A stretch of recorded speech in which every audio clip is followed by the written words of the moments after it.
ProfilProg.com, and now I'm talking with Mr. Joe Cairney from Comedy of Errors. How are you doing? I'm doing fine, thanks, Fred. How's yourself? Okay. I'm doing very good, thank you. Uh, to start with, can you tell us a little bit about the band's beginning all the way until you guys returned in 2011? Kind of early 80s, maybe about 1983, 84. I got asked by the original drummer if I wanted to join a band. He let me hear about two or three, four tracks, and I really liked this stuff. And he said it was a new band starting out in Glasgow, playing kind of progressive music. So I went up and had a rehearsal. They gave me the lyrics. I sat and learned the stuff, and then basically started from there. So we kind of worked up till we got about a 60, 70-minute set. We started playing about Glasgow and then started to spread out. So that kind of went on during the 80s right up through. We ended up going, we played in the Paradiso in Amsterdam, which is a fantastic gig, really, really brilliant venue. We played down in England, other venues, Europe, and I joined the fire service in 1989, so I had to wait for 16 weeks training. So the guys basically were left without a singer for that, and they couldn't kind of do it. So I left the band then because of that. So they got another singer in, and they kind of took off in a different direction. They started to do more cover versions, becoming more of a rock band, um, playing Thin Lizzy, kind of Wishbone Ash, that kind of music. But they still kind of played some of the old Comedy of Errors, but they kind of lost the kind of progressive side of the. So I went to see them a couple of times after I'd left them, and then basically the band just died a death about 1991. And so 2009, sorry, 2007, Hugh Montgomery, who was a keyboard player with Abel Gans, contacted me and said, I've written an album. He said, I've had it in the back burner for about 7 years. Would you like to do the lyrics and sing on it? So I went, oh, that's really good. So this was 2007. So we started working on the album, and then 2009, Jim, keyboard player, contacted me and says, look, Joe, I'd really like to go back and do some of the Comedy of Errors stuff that we recorded, but never done the way we'd like to have done it. Especially some of the stuff that we never recorded in the studio, even as demos. So I got back with Jim. It was myself, Jim, and Mark. Mark was the original guitarist. Before Mark was a guitarist, he was a bass player. Before he was a bass player, he was a sound guy, believe it or not. So the three of us got back together again in 2009. We spent 2 years in the studio recording the Disobey album. Um, we brought in the guy that was the drummer for the Grand Tourist with Hugh's band. We asked him if he'd like to do drums on this. So he played drums on the album, and Mark done most of the bass, and Hugh Montgomery done some bass. So that was the Disobey album. Hugh left because he had other commitments. He couldn't commit to doing live gigs with us. So we spent the next 2 years, 2011 to 2013, doing the Fanfare and Fantasy album. By that time, we needed a bass player, so we got John Fitzgerald came in. So that was myself, then Mark Spalding, Jim Johnston, Bruce Levick, John. That gave us a five-piece band, which was really, really good. We done that, and then we spent another 2 years doing the Spirit album. By that time, Mark had left temporarily because he had issues at his work. So he left, and we brought in Sam McCulloch because we had a couple of gigs organised. We were playing in Holland, so we couldn't let the people down in Holland. Sam McCulloch came in and done a fantastic job. Learned all Mark's guitar solos, all the guitar work. Done the gig in Holland. Played a few gigs, and then Mark kind of came back into the things because his work problems had sorted. And then we spent another 2 years, up to a couple of weeks ago. Then we released the House of the Mind album. So that's four since 2011. We've done 4 albums. So every kind of 2 years we've done an album. From start to finish, it takes about 2 years to do. Wow. Before we talk about the new album, how was your visit to Quebec City, Terra Incognita? Absolutely fantastic. Every single I never met a crowd that was so friendly. And we've done lots of gigs. We've done Fest last year. Everybody at these festivals we go to, the progressive crowd are probably the nicest people you'll ever meet. Wow. Quebec City, absolutely. I kind of ran out of ink in my pen. I was signing that many things. The fans were absolutely fantastic. The city itself was a beautiful city. It's just a pity. We'd actually originally hoped to have went there for a week so as we could spend some more time. But what the guys in the band, most of the guys in the band still work, so we had obviously kind of trying to tie in our time off because we're playing. We played in Amsterdam there. We're playing Germany next week in September. We're playing Italy, and then we've got so between all the guys' own holidays plus the band, we didn't have enough time to do a week in Quebec. But we've said we'll definitely go back, and we spoke to um, Michelle that had organised it. And hopefully we'll get an invite back maybe in a year or two's time. I absolutely loved the place, loved the people, and loved the city. City's an absolutely beautiful city. Absolutely love Canada. Really Awesome. nice. Yeah, you guys keep yourself busy, lately with the promotion of the new album. How's the response so far? The response has been actually really, really good. It's the only kind of downside I always say is when you release an album, within 2 days of the album released, it was on Russian websites, which kind Oh, of spoils it a wee bit. But you can't do anything about that. There's nothing you can do about it. That's obviously somebody that's bought a CD and burned a copy and put it on. But the sales have been going really, really well. The reviews have absolutely been. We've not had yeah, a review under 9 out of 10, a 4 out of 5. All the reviews have been fantastic. Well, most people are saying it's the best album we've did yet.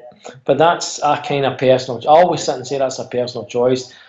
Whether I think it's the best album, I don't know. I'd love to take two tracks from the first album, two tracks from the second, a bit from the third, and add them all together. And then to me, that makes the best album. You've always got songs and tracks that people will love. Now you've got ones that people maybe think, "Ugh, that's not as good." But no, the new album's been accepted really well, and it's the guys in the band really enjoy it. But we've just got up to learning one track now to play live. Um, by the Italian gig at the end of or start of September. We're hoping to get at least one more track. But again, it's quite a long track, so but we're hoping to have that so as we can have two tracks off the new album.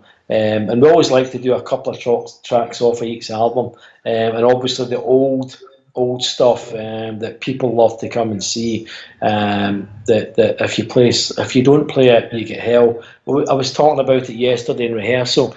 We done one of the gigs we did was the first time we never played the Student Prince Part One, and we got absolute hell off the fans. They went mental.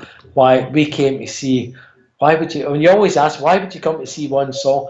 That's the song we love. We'll always play it. So we do that every gig. It's a kind of standard now, and I love playing it. The guys love playing it. I love your wee Pig Floyd pig right in the background there. Yeah,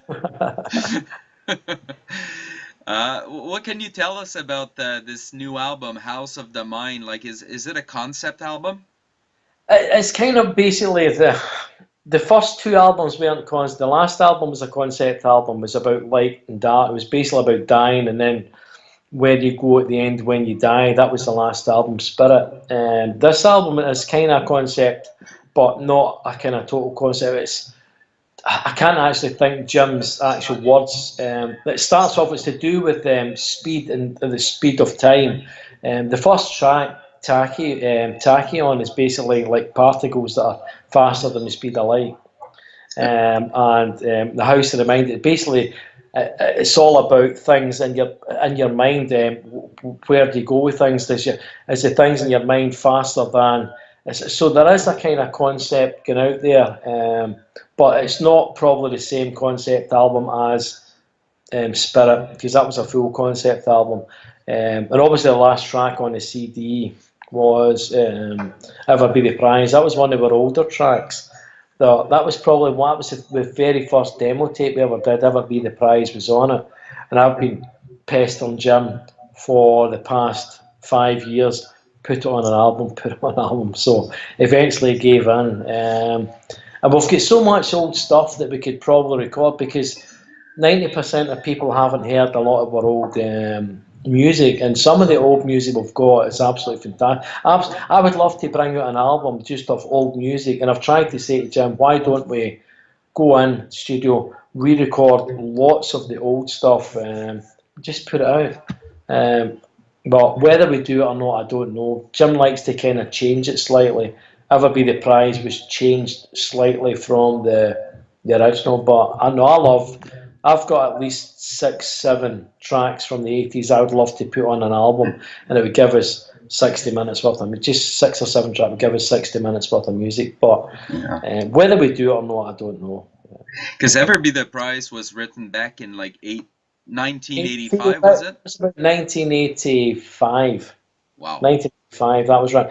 There was a slightly. It was only on a demo. It was only ever on a demo tape. We never recorded it apart from that. It was the very first demo tape we did. There was a track. There was 2 tracks. One was an instrumental track, "Beat the Lights" it was called, and I can't remember the name of the first track. But we recorded that in a really nice studio, and spent a wee bit of time promoting it. And it actually sold quite well as a tape. We just sold it as a tape back then, because we didn't have a record contract, up until we'd done the mini album, and we released that as a vinyl. But 1987 or 88, I think that was. When listening to House of the Mind, we can feel like overflowing positive energy. Would you agree on that statement? No, I definitely do. I think it's one of the albums you sit and listen to, and you think the very first track comes on, Tachyon, is a kind of, it's got a really kind of grinding kind of beat, but it goes all the way through. The same beat goes all the way through the song, and it could basically have been a kind of song in the 80s, a kind of, I don't know, synthesizer, something that I can't think of the guy's name just now. There's lots of kind of electronic kind of people during the 80s that would maybe have put something like that out. Gary Newman, something that Gary Newman would have put out, because it was that kind of style. And I love Gary Newman. Gary Newman's really good. But the second one, House of the Mind, is kind of off the scale. It kind of starts off kind of really weird, very kind of like Gentle Giant. Just it starts going off, and then it goes into a kind of a settled kind of pattern, and then it goes off the scale, and then it comes back, and then it finishes up with a kind of end section about 4 or 5 minutes, which is very kind of like Pink Floyd, that last section of it. So that's why I love the track House of the Mind, which that's probably going to be the track that we'll do live. That's probably the one we'll hopefully learn for Italy to play, because we haven't played any of these live. The only one we played live is Tachyon. Okay.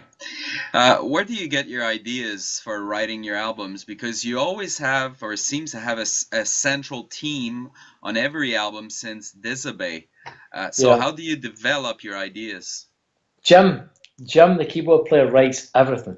Jim writes everything, absolutely everything at all. Comes up, he writes all the lyric. My wee side project, the Grand Tour that I do with Hugh, I do the kind of most of the lyrics in that. But if Jim's happy to do the lyrics, it's easy for me, really easy.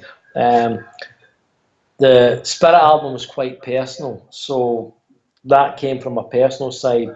The new album, Jim comes up with ideas. He has things in the back of his mind. Like most kind of musicians, they'll sit and record, and they'll just put things in the back burner.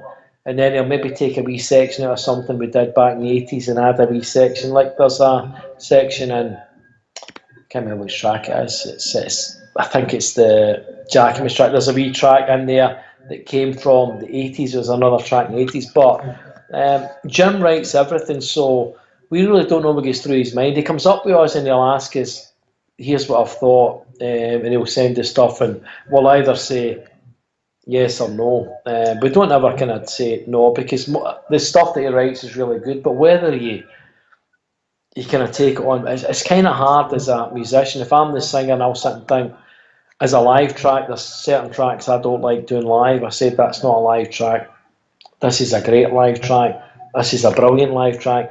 But Jim's came up with every album he's come up with. We've always been really happy with it. As I said, there's always wee bits you'll always think no, but Jim's an absolutely fantastic musician. He's self-taught. He taught himself how to play music, and he's got loads and loads of stuff, loads of ideas. So he gives it to the guys. So Jim will put on the keyboards. He doesn't put. He'll add kind of wee bits of guitar via his keyboard. He might play a wee bit of guitar. He'll use the electronic drums. So he'll give it to Bruce. Bruce will listen to it, and then Bruce will go on to his electronic drum kit, and he'll play the drums. He'll send them to Jim, and Jim will say, "That sounds quite good." And then we'll go in and record the drums, we do all the drums first, record all the drums first, and then we'll give it to John. So he'll have kind of bass lines on his keyboard for John. This is where I like the bass. So John will either listen and go, right, this might sound better. So there's a bit of come and go. We don't always do it like this is the way it's got to be. Because even vocal wise, Jim will come in and say to me, like this, so he'll give me his vocals, and he'll give me a kind of guide vocal, and I'll go in and change them, and he'll go, and that's a lot better. Or he'll say, no, I'd like them to go like this. But the new album I done I done all the vocals and all the backing vocals. Jim done a wee bit. I don't normally like doing the backing vocals. I prefer somebody different. I prefer a different voice. It was funny. Disobey, I done all the vocals, all the backing vocals. Fanfare and Fantasy, I'd done all the vocals, some of the backing vocals, and Mark done some of the back, and I liked that. I preferred Mark to do the backing vocals. Spirit, I done all the vocals, and 90% of the backing vocals, Jim done some, and this album is the same. So that's the one thing I always like. I'd rather if somebody else does, because it gives it a wee. Because when we play it live, Mark does the backing vocals, but Okay.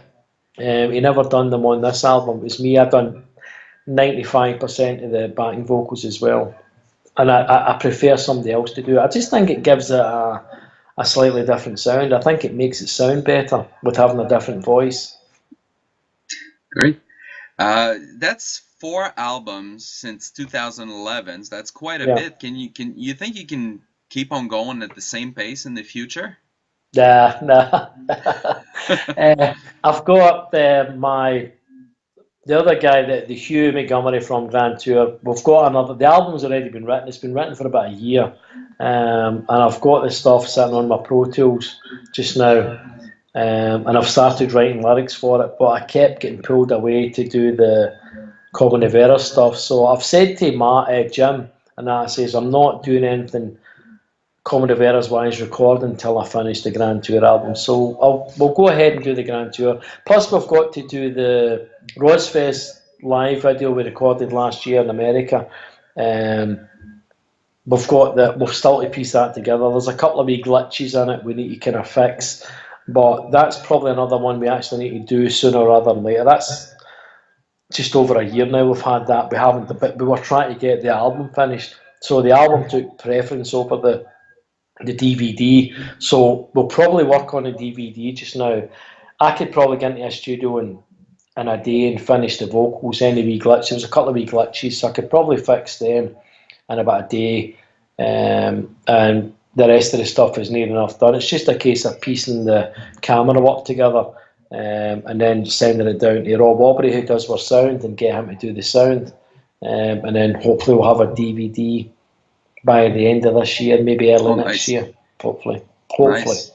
Hopefully. In the studio, are you guys structured, or do you guys allow yourself some freedom? No, we get quite a lot of freedom. What happens is Jim's got his own studio down in here, Mark's got a wee studio, and I've got my own studio. I've done all the recording vocals in my own wee studio. That's the first time I've used my own wee studio. So I normally go down to Hughes to do the vocals or Jim's, but structured wise, we kind of get a bit of leeway. The guys will record, the bass player John and Sam, they stay quite close together, so they'll go down to Mark's and they'll do record in Mark's studio. And what they'll do is then once they've got that, they'll send it to Jim. Jim will listen to it and Jim will do this or do that. He'll maybe say change this wee bit or that wee bit. But we have a kind of structured setup the way we do it. But recording wise, we always like to get the drums done. Drums done first. Once the drums are done, everything then comes into place. Jim puts his keyboard tracks down, then we do the drums. And when it goes down to Rob, the first thing Rob Aubrey does is the drums. He sorts the drums first, and then everything in after that, he just works away on the rest of the instruments, and he does a really good job. I think his sound is absolutely brilliant. Really like his sound. Would you say that 2017 is the biggest year for Comedy of Error? Again, it's always hard to say because we did Rosfest last year. Rosfest was massive. We'd been looking to do Rosfest was massive for us. This year we got to play, because we can say we played America last year. That's a big feather in our cap. We got to play Canada this year. Again, that's a massive feather in the cap. Then we played Holland. We played Holland a few times, but Holland's a great gig for us. Really, the fans are brilliant. But this one playing in Germany, this is probably I want to say the biggest gig, but it's probably the most high-profile gig because we're playing with Yes, and we're playing with Mike Portnoy's Shattered Fortress. Kansas were meant to be there, but they pulled out. So we now got Marillion. But to be able to say that you've played on the same stage as Yes, because they're playing two things after us. So that's a massive, massive thing. Rosfest was brilliant. Rosfest was, to us, when we done Rosfest was the biggest gig we'd ever did. It was fantastic. But this year, we've stepped up a wee bit, and I think we got the Lorelei gig in Germany on the back of Rosfest, and we got Quebec on the back of Rosfest. Because we'd played Rosfest, people then take a wee bit of notice. Oh, you've got to play Rosfest in America, so they know you're not. They don't. Rosfest doesn't invite bands unless you're reasonably. You can play music, you can play live. So, but this year we've got the Italian gig. Procol Harum are the big band.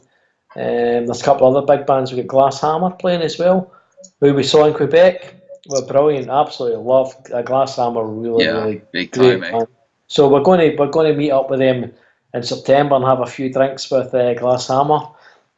So no, this year has been great gig wise, because it's the festivals. The festivals have been fantastic. But I don't ever like to say one's better than the other. I think every gig we take on a par. Rosfest was phenomenal. Quebec was absolutely brilliant. Lorelei is probably going to be great. And we've got a substitute drummer for Lorelei. Mm-hmm.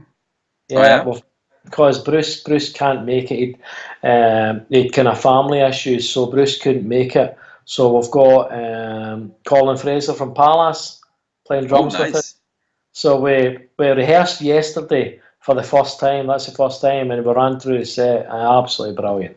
Really good, fantastic. So we did 6 hours with Colin yesterday, and he nailed all the tracks. He was saying he was nervous, and we were more nervous than he was, but no, he nailed the stuff, in literally less than just about 8 days. He's got our set to a level that we're really happy with. So no, we're really pleased, and Colin's really pleased as well. So it should be good in Lorelei next week.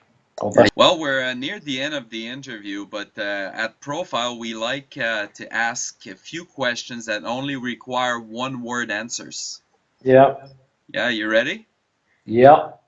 Okay, your favorite track on the album? House of the Mind. Oh, yeah. Mine is a song of Wandering Jackomas. Yeah. The best song ever written? Is this by our band or? Any band. It could be yours. It's a song, fucking say one word. The Sailor and the Mermaid. the song I was talking about, The Sailor and the Mermaid, and that's the mystery song.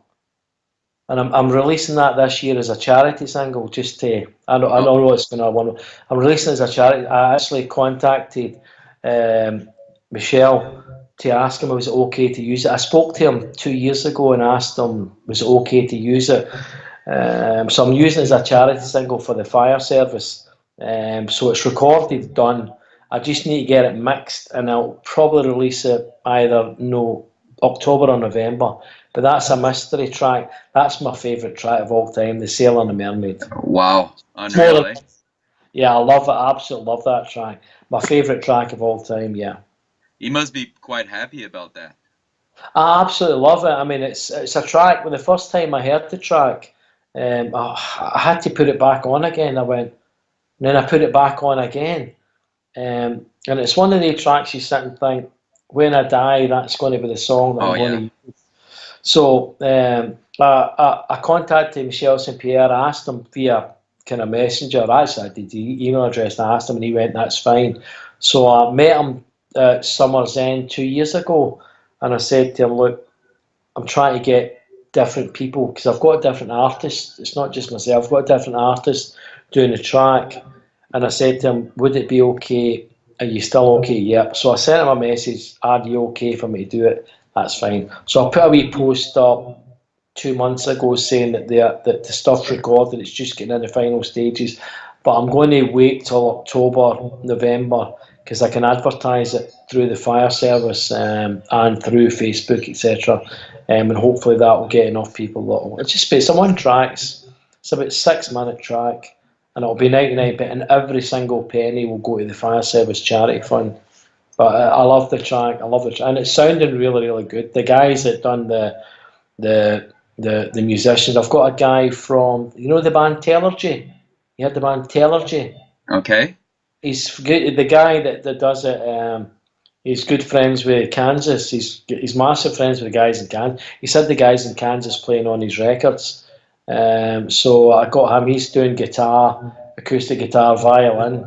So I really play. It's sounding really good. So a couple of months I'll get that released for charity.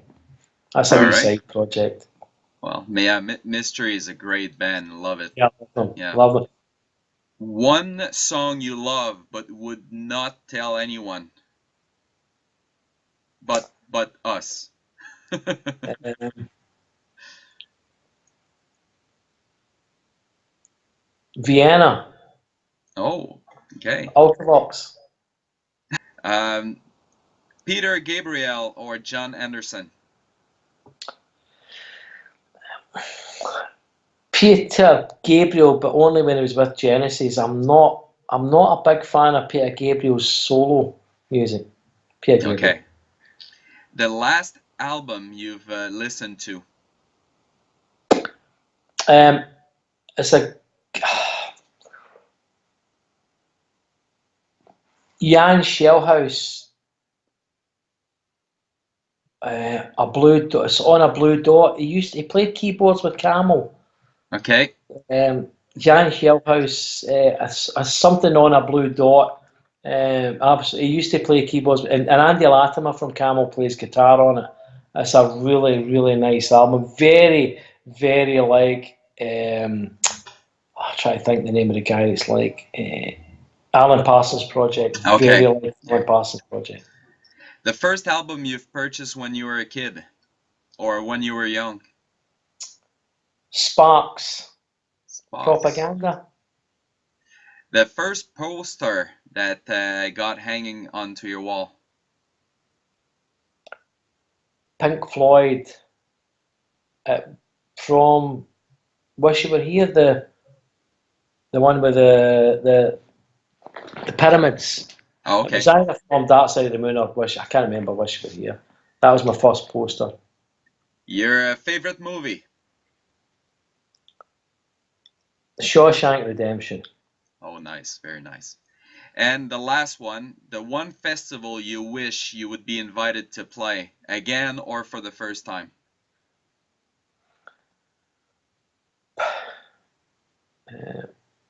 Probably Download. Oh yeah, Download Festival, yeah. nice, very nice. Well, sir, that's it for the interview. Thank you very, very much for accepting the invite. Yeah, and thanks very much for putting up with me trying to go on Skype. That was a nightmare, absolute nightmare.